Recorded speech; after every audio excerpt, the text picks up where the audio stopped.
Honourable Member for Calgary-Hopwood. Thank you, Madam Speaker, and thank you to the member for Lethbridge East for her impassionate speech. It is my pleasure to support the member for Calgary-Bow's Bill 204. The member for Calgary-Bow has worked with stakeholders to put together a bill that will have immediate impact for survivors of domestic violence if passed. While this bill is a small change, it's a big step forward to make it easier for survivors of domestic violence to find new housing if needed. This bill would allow survivors to flee an abusive environment without the fear or of repercussions of breaking a lease. We have an opportunity to empower people to leave potentially life-threatening situations, to break the cycle of violence. Everything should be done to give power back to the survivors of domestic violence and their families. Anyone leaving a violent situation should not have to pay a financial penalty.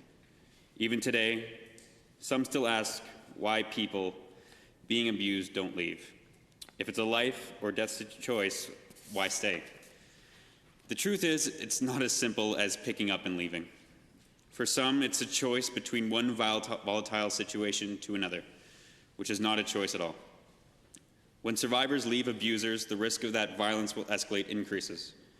The abusive partner may control the finances or be the sole source of finances for the family. The abusive partner may have destroyed the survivor's credit or forced joint accounts, so starting over financially is not feasible. In research done by Statistics Canada, it was found that after separation, a woman's standard of living decreases by 23 to 29%. The act of leaving an abusive partner or family member is already a difficult decision with potential legal battles ahead. Survivors may need to file for divorce, divide assets, and fight for custody. The last thing anyone in that position needs is a possible legal action from a disgruntled landlord. A recent Alberta survey showed that 90% of Albertans polled believe that family violence prevention should be an urgent priority for the government of Alberta. As a government, we have a responsibility to help and protect people when they are in greatest need. Any small change we can make to help survivors of domestic violence should be made, and our government wants to do just that. We ran on a platform of improving gender equality here in Alberta.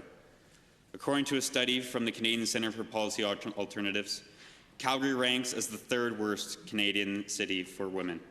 This needs to change, and that change must come from us. That's why I support the member for Calgary-Bow's bill. Thank you.